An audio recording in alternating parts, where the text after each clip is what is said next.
madame la ministre dañ lay dalal fii ci Thiès di la tatagal li nga def dafa rafet dafa am solo lu toll ni lancement national ci cérémonie lancement national de la femme nga ñëw fii Thiès ubbee ko fi ñëw nga ci ñu la bëgg ñëw nga ci ñu xam seen bopp ñëw nga ci ñoo xam ne ay jàmbaar lañu ay ñay xare lañu soo wëree stand yii nga xam ni jigéenu Thiès ay jàmbaar lañu ay gaynde lañu ay bañkat lañu ñu nga ca mbay ma ñu nga ca sàmm ga ñu nga ca transformation bi ñu ngi ci wàllu artisanat ñu ngi dimbalante nag ci seen biir di solidarité ci seen biir ndax nag xam nañ ni état mënul lépp de waaye tooguñu di xaar di nege di nekk ñu ñëw defal fi ñu déedéet jigéen ñi Thiès meluñu noonu madame la ministre projet 2050 bii vision Sénégal 2050 kenn du ci man jigéen ñi Thiès engagé nañu te dañ ciy ànd ak yow incha allah ñuy gërëm bu baax nag suñu autorité administrative yi gouverneur lañ koy njëkkee ci jàppandalam ak jàppale jigéen ñi chef de service yi fi ne développement communautaire régional ak directrice famille bii muy Rakhaya Samb ànd ak waa développement communautaire régional bi yëpp ànd jàppale jigéen ñi xam ni jigéen ñi kat ñoom ñooy mujj ëllëg te ñoo yor développement madame la ministre jëmatuñu ci ay unité de transformation ñun industrialisation lañu bëgg dama tax ñu naan jattum njolloor fenk na tey la bésu xàmmee ak xamle leer bu neex tey jolli na xama di réer ak lëndëm tuxu leen ndax jubal jubanti moo dugg si te di yéene na doon di xëy di gëstu jamtu di yeete gëstu ak yaxanal lii war nañu buntu xam-xam ubbeeku na ku ci dugg boo génnee xam-xam mën-mën am-am pas-pas sañ-sañ ngay boole fees ak loo wesaare ëllëg jigéen ñi Thiès sa kanam engagé nañu foogu leen nañu dem ndax vision 2050 jigéen ñi jariñu bi jërëjëf. Et des solidarités du nuyu monsieur le gouverneur de la ville de Thiès du nuyu monsieur le préfet de la ville de Thiès du nuyu monsieur le maire de la ville de Thiès monsieur les maires et communes d'arrondissement de Thiès du nuyu les chefs de services régionaux du nuyu monsieur et madame les responsables de projets et programmes du nuyu les honorables invités. Madame la ministre ñu ngi lay nuyu di la jox sa wàccuwaay di la ñaanal yàlla yéen wi yàlla na oyof toll ci sa kaw ci journée bii journée lancement de la semaine nationale des femmes ñun jigéenu Thiès yi ci place Mamadou Dia bii li ma naan l'histoire retiendra boo nee jigéen ni Sénégal boo nee jigéen ni kër ñun ñoo mën ci kër yi ñoo mën ci àll yi madame la ministre jigéenu Thiès jigéenu département bi te tàllal loxo di la wax nga soutenir leen ci seen liggéey les femmes surtout ñu ngi ci transformation yi ñu ngi ci maraîchage bi ñu ngi ci agriculture bi ñu ngi ci mbay mi ñu ngi ci sàmm mi di la ñaan boo bayee sa mbay ba pare ñu ngi lay ñaan nga jàppale ñu fu ñu mën a dencee suñu produit conserver suñu produit di wax nag mënuñoo wax femme di wax émancipation te duñu wax santé nga jàppale ci santé bi donte yéen yaa ngi ci madame la ministre duñu wax femme te waxuñu violence faites aux femmes les violences verbales les violences faites aux enfants madame la ministre mënuñoo wax financement femme département bi bëgg na nga jàppale leen ci financement ndax lu waaye am sa kër nga koy yóbbu sa éducation ay doom di dimbali suñu borom kër yi ci biir kër yi di ñu wax ni weer wii di weeru 8 mars li monsieur le maire de la ville de Thiès wax rek weeru jigéen ñi la semaine jigéen ñi la bis bu ne bisu jigéen ñi la at bi atu jigéen ñi la ndax ñun ñooy ëmb ñun ñooy wasin madame la ministre ñu lay ñaan financement boo munti di dimbali ñu nag ñu wutal defal ay formation ndax ki ngay financé bu amul formation alal boobu bu dikkee day mel na ngelaw. madame le ministre ñu lay ñaan tamit nga jàppale ñu ci produit nga jàppale ñu ci santé bi jàppale ñu ci les femmes enceintes donte le président conseil départemental de Thiès monsieur Pape Siré Dia ñu ngi ñuy jàppale ci distribution des moulins dans les zones rurales ñu ngi ñuy jàppale ci financement des femmes di la ci jàppale ñu lay ñaan yàlla ñu lay ñaan yow it nga jàppale ñu ci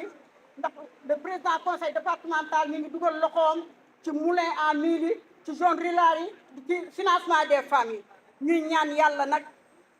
sa yanu yàlla na oyof du nuyu le président de la république Bassirou Diomaye Diakhar Faye du nuyu le premier ministre monsieur Ousmane Sonko du ñaan yàlla yàlla nga fi dellu siwaat te yàlla na yem oyof te loo am ci àdduna bi ci Sénégal nar ko def ci jigéen ñi yàlla na la ko yàlla yombalal allahumma salli ala sayyidina Muhammad. Départementaux, monsieur les chefs religieux, pour les imams et chefs coutumiers, monsieur et madame les maires des communes,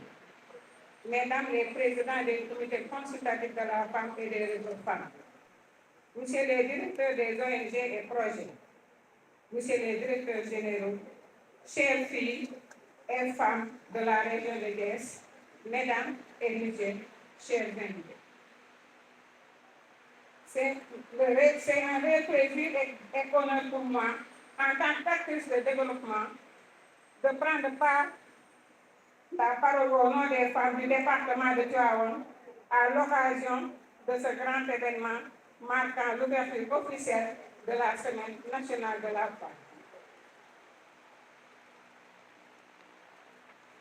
Cette journée initiée par Mme Maïmouna Dièye, ministre de la Femme et des Solidarités, que nous remercions vivement d'avoir porté son choix sur la région de Thiès pour le lancement de la Semaine nationale de la femme, édition 2025. La Journée internationale des droits des femmes, célébrée chaque année le 8 mars, est un moment d'évaluation et de sensibilisation et de discussion des défis actuels des réalisations en matière d'égalité de genre et d'autonomisation économique des femmes. Elle est le résultat des luttes, ouvrières et manifestations des femmes au début du XXe siècle. Cette lutte est une cause mondiale que tous les pays considèrent comme une priorité universelle. Le thème de cette année intitulé « Rôle et engagement des femmes dans la réalisation de la vision 2050 » est en parfaite phase avec le référentiel juste et ambitieux du président de la République, son Excellence, M. Bassirou Diomaye Diakhar Faye. En effet, la région de Thiès, particulièrement le département de Tivaouane, regorge d'énormes ressources minières et agro-pastorales exploitées par les ICS, les CCO, les Tobin Power, le parc éolien, CEFOS et entre autres. Joue un rôle incontournable dans le développement de notre pôle territoire, considéré comme le pôle des industries minières, extractives et agricoles. Madame la ministre, chers invités, nous portons à votre connaissance que malgré l'existence de ces multiples potentiels, Tivaouane est le département le plus vulnérable de la région de Thiès. Cependant, les femmes considérées plus vulnérables s'activent activement dans tous les domaines et sont organisées principalement en GIE, en réseau, en association et fédération. Le département de Tivaouane compte plus de 1000 organisations selon les statistiques du développement communautaire de Tivaouane. Madame la ministre, nous femmes du département de Tivaouane, unis derrière le comité consultatif de la femme, dont la présidente, la vaillante Mme Fatou Bassirou Sy, on s'engage à mutualiser nos forces et porter le projet Sénégal Vision 2050 pour le développement de notre cher Sénégal.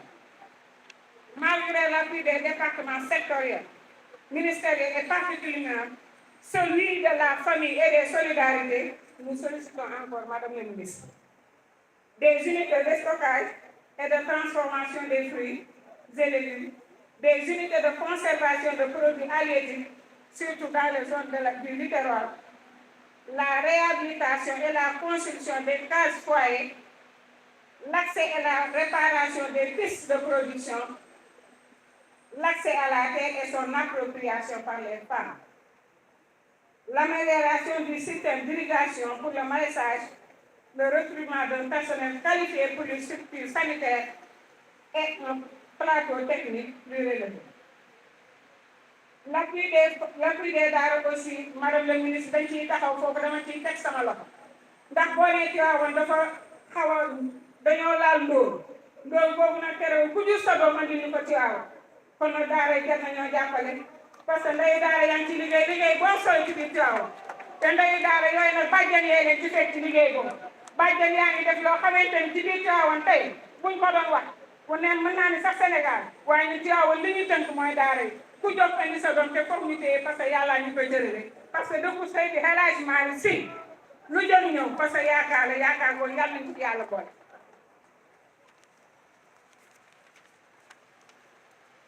C'est le moment nag opportun de saluer la bravoure et le travail remarquable obtenu par le service du développement communautaire de Tivaouane et remercier les pionniers que je vais nommer. Aïssatou Bambado Sall ku ne xam na ko ci développement ci Tivaouane. Adja Aïda Cissé bu Daaru Khoudoss moom itam lu nekk def na ko ci développement ci biir Tivaouane. Madame Christiane Thiaw dëkk Pambal ku ne xam na ko ci développement tey ay mag lañu mais ñun mag ñooñu ñoo ñu gunge xale tey ba tax ñu ñeme. Adja Fassil di trésorier maison familiale rurale bu Tivaouane ak honorable Adja Fassène mi nga xamante ni mooy présidente bi maison familiale rurale. tey bu dul woon ñooñu tey duñu mën a taxaw fii tey di wax ñu ngi leen di sant di leen baax a baax di leen remercier waaye nag ku sant gërëm yi di nga ñaanal yàlla mu am nag ñoo xamante ni dañoo àndoon nag ñoom ñu di ñu gunge di ñu tàggatal ñooñu nag ñu ngi sëgg di ñaan yàlla yaatal seeni bàmmeel ñu ciy cité ku mel ni Adja Thiéne Gueye ku ne xam na ko te ñaaxee moom mooy première femme bi nga xamante ni moo demoon Béguine en 1995 dem lijjanti ji wax la nga xamante ni mooy coono bi nga xamante ni jigéeni Sénégal ñu koy def bu ñu jógee ci Adja Thiéne ñu ciy teg nag Adja Lissa Samba Diop mooy jigéen bi nga xamante ni tey moo tax jigéen ñëpp am ay financement ci Tivaouane moo ñu wan yoonu financement yi moo bind livre ak wolof ba mu yegg ci loxoom te nampatal ñu ci boppam tey lu ñu mën rek dañ ko koy sant ginnaaw yàlla di ko ñaanal yàlla nag fa mu tëdd yàlla bàmmeel yaatal bàmmeel bi ci teg nag koo xamante ni bésu 8 mars la daanu muy Adja Khady Niagne bu mobiliser lu ma téeméeri kaar fas yéene woon a dem Mboro jour boobu ci tey bi dafa yàlla moom foofu ñu koy ñaanal yàlla ñu ngi ñaanal ñëpp nag waaye rawatina nag sama département de Tivaouane bi ma jógee man Astou maa ngi ñaanal képp koo xamante ne jógee na Tivaouane ànd ak ñun di remercier nag bu baax a baax ah suñu directeur suñu directrice muy ordonnance koo xamante ni dafa sonn ci développement bi ñu jàppale ñu ci lool ak képp koo xam ne man ci service bu je vous remercie maa ngi sant yàlla alhamdulilah. di nuyu di leen wax asalaamaaleykum wa rahmatullah taala wa barakaatu. gannaaw bi ma nuyoo ñi ma tudd ñëpp sànq ci sama version française pour bañ ci delluwaat ñu ngi nuyu jigéeni Thiès di leen jox seen wàccuwaay jigéeni Thiès Maimouna Dieye mi ngi leen di nuyu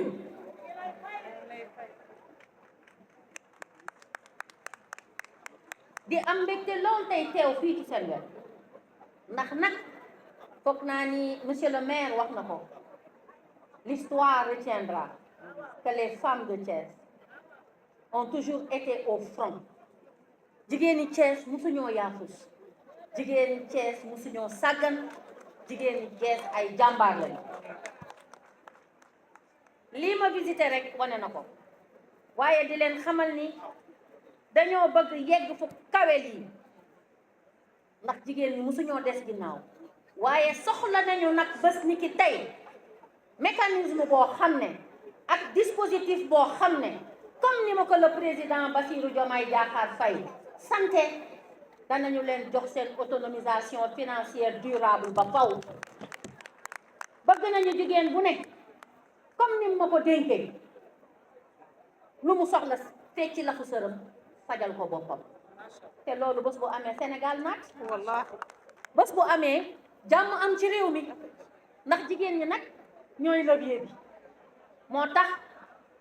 sama mbokk jigéen ñi ma dégg ñu wax laata may jël kàddu seen wax am na solo te dal na xel les femmes s'engagent loolu la ñu wax fan yii ñu génn su ma ñëwee Thiès fekk ko fi kon dama naan alhamdulillahi rabbil alamin mais non seulement les femmes s'engagent mais les femmes mobilisent les communautés loolu mooy li président Bassirou Diomaye Diakhar Faye wax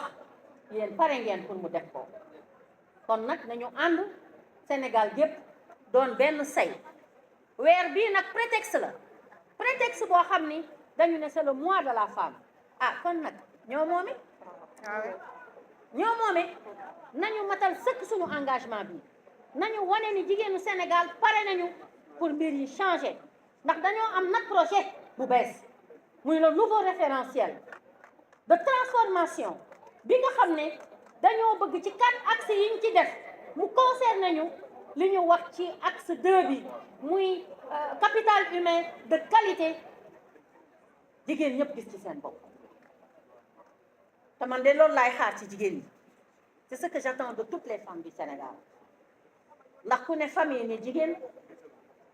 waaye ku ne famille ni rôle central bi ci jigéen di jouer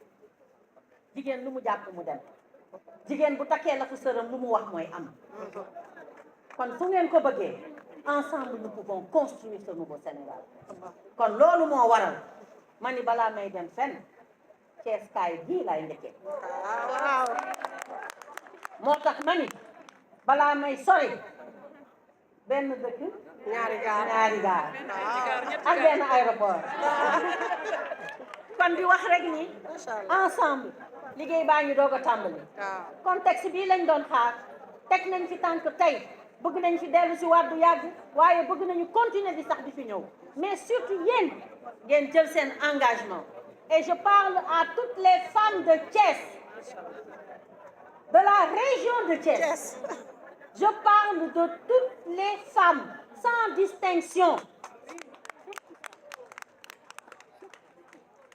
distinction ndax nag lu kenn mën ñaara ko ko dàq bu xol yi juboo ñu ànd nekk benn lu ñu yóotu dañ koy jot te ñun dañu sonn ñun jigéenu Sénégal dañoo bëgg réew mi defaru dañu bëgg suñu doom yi am fu ñuy jàngee dañu bëgg suñu doom yi fekk fi éducation bu baax fekk fi loo xamante ni njàng bu baax la ëllëg bu ñu gontee ñun ñu mën a noppalu mais dans certaines conditions c'est pas possible moo tax ma leen di engager encore bu dee pare ngeen nag man de pare naa bu dee pare ngeen pare naa on s'engage incha allahu rabbi wallahi di gërëm gouverneur bu baax a baax engagement bi nag grand théâtre la samedi 8 waaw gouverneur ak ñi mu àndal ñëpp tous les préfets et sous-préfets maa ngi leen di gërëm ci seen taxawaay di gërëm la police commissaire maa ngi lay gërëm maa ngi gërëm ñëpp ci taxawaay bi ñu taxaw mais surtout les antennes du développement communautaire monsieur Gassama mais les antennes de la famille l'action sociale ndax taxawaay bi ñu am ci wati jigéen ñi macha allah yéen ñëpp maa ngi leen di féliciter mais surtout le ministère en tant que tel le ministère ñoom ñëpp a ngi nii taxaw seen taxawaay rafet na ah palam ku ñëw tey fekk fee li ñu fa exposé nga xam ne tubaarkàlla macha allah Promoville ndax ci ministère bi la bokk seen taxawaay rafet na PUMA PUDC vous êtes en train de faire un excellent travail kon nag liggéey bi tàmbali na on se donne rendez-vous samedi prochain ndax ñun dañuy continuer fi mu ne Fatick la ñu jëm suba waa fu ñun ñoo aye kon nag kontaan nañ ci yéen di baalu ak ñëpp di leen wax baal leen ma ak waaye baal naa leen yàlla nañu yàlla boole jéggal ndax suba la ñuy dugg ci koor gi am nañu sax tey waaye di ñaan yàlla mu doon kooru jàmm dina metti nag ci jigéen ñi ndax waaye yàlla may na leen ay mbagg yoo xam ne antan nañ lu ne la résilience des femmes moo leen di may ñuy woor di lijjanti xale yi di lijjanti sëriñ bi di lijjanti kër gi di lijjanti lu ñu indi si jàppale ko seen borom kër kon nag vive les femmes de Thiès vive le Sénégal jërë ngeen jëf